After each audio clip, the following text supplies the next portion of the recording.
anak-anak, apa kabar? Kita bertemu lagi dalam pelajaran bahasa Indonesia di bab yang baru, bab 802. Dan pelajaran yang baru, pelajaran 1.1, mengidentifikasi informasi, teks, iklan, slogan, dan poster. Tujuan pembelajarannya supaya anak-anak mampu mengidentifikasi informasi teks iklan, slogan, dan poster dari berbagai sumber yang dibaca dan didengar. Sekarang kita mulai pelajaran kita ya. Apakah iklan hanya bertujuan untuk menjual barang dan jasa saja? Iklan adalah media yang paling populer dan sangat efektif saat ini anak-anak. Iklan dapat ditemui di berbagai tempat seperti televisi, surat kabar, radio, majalah, spanduk, dan media-media lain yang berpotensi. Ada beberapa hal yang perlu dikembangkan dalam topik kali ini anak-anak.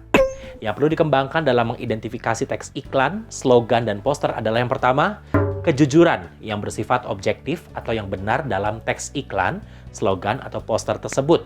Yang kedua, sopan santun dalam menyampaikan pesan, ajakan, atau gagasan dalam teks iklan, slogan, dan poster dengan menggunakan bahasa yang halus dan juga sopan.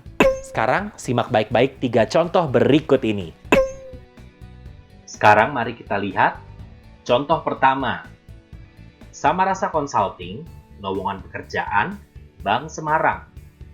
Bank daerah yang sedang berkembang berkantor pusat di Semarang membutuhkan membuka kesempatan berkarir bagi tenaga profesional yang menyukai tantangan untuk bergabung bersama sebagai teknologi informasi atau TI, analis kredit atau AK, sekretaris atau SK, administrasi atau ADM.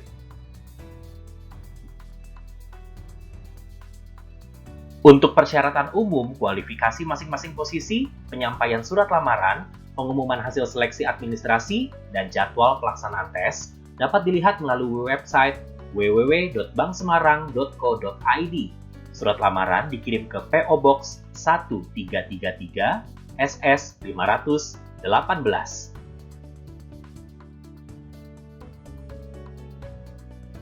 Dengan mencantumkan masing-masing posisi pada pojok kiri atas amplop, surat lamaran diterima paling lambat 1 Juni 2018 cap pos.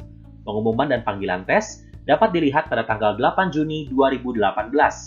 Tes diadakan pada tanggal 11 Juni 2018. Nah, anak-anak, kita sudah menyaksikan dan juga menyimak iklan lowongan kerja yang tadi sudah ditampilkan ya. Tujuannya apa sih anak-anak?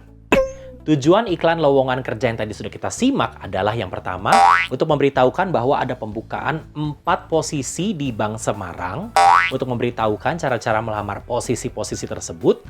Untuk semua informasi yang lebih akurat dapat dilihat di www.banksemarang.co.id, untuk memberitahukan alamat surat menyurat untuk surat lamaran, untuk memberitahukan batas waktu lamaran untuk semua posisi tersebut.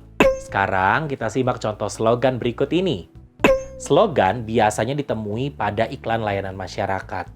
Guru adalah pahlawan tanpa tanda jasa. Tiada kata terlambat untuk menuntut ilmu. Carilah ilmu sampai ke negeri Cina.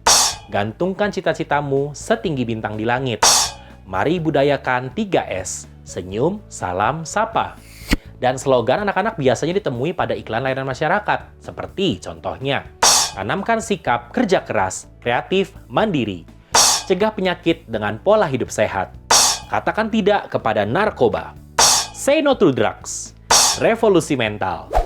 Anak-anak, tujuan dari slogan iklan layanan masyarakat adalah untuk memberitahukan dan mengajak masyarakat lebih dapat mengapresiasi, memberitahukan dan mengajak masyarakat agar lebih waspada, dan memberitahukan dan mengajak masyarakat agar berubah. Sekarang kita simak lagi ya contoh slogan-slogan berikut ini. Ada sebuah iklan, cintai ususmu, minum Yakult setiap hari. Tujuan iklan produk Yakult adalah memberikan informasi manfaat meminum Yakult, lalu mengajak untuk membeli produk Yakult. Sekarang mari kita lihat persamaan dan perbedaan dari ketiga contoh yang tadi sudah kita simak bersama-sama ya. Persamaannya adalah mengajak pembaca, contohnya mengajak pembaca untuk melamar pekerjaan dan mengajak pembaca untuk menggunakan atau memakai produk tertentu.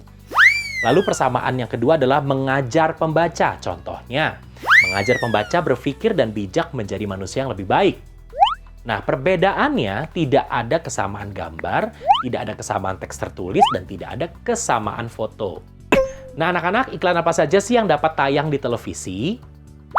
Iklan yang dapat tayang di televisi seperti iklan layanan masyarakat, iklan produk, dan iklan jasa, hampir semua jenis iklan. Jika iklan rokok atau produk sejenisnya akan disertai oleh peringatan dari pemerintah. Itu catatan khususnya ya.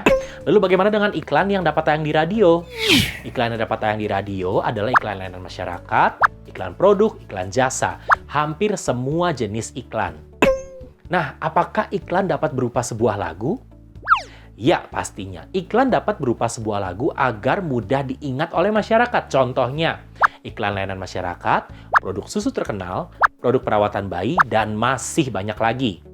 Oke, lalu bagaimana dengan poster? Kita simak contoh berikut ini ya. Poster iklan di jalan raya, seperti ini contohnya. Nah, anak-anak, mari kita lihat sekarang tujuan poster XL penyedia telekomunikasi.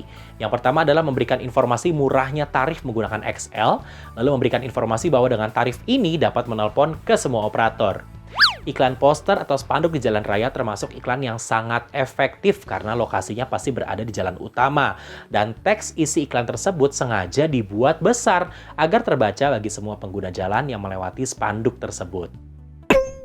Nah, anak-anak, kita sudah menyelesaikan pelajaran 1.1 dari bab 802, mengidentifikasi informasi, teks, iklan, slogan, dan juga poster. Sekarang kerjakan latihan yang terdapat dalam buku kegiatan. Sampai bertemu di pelajaran berikutnya.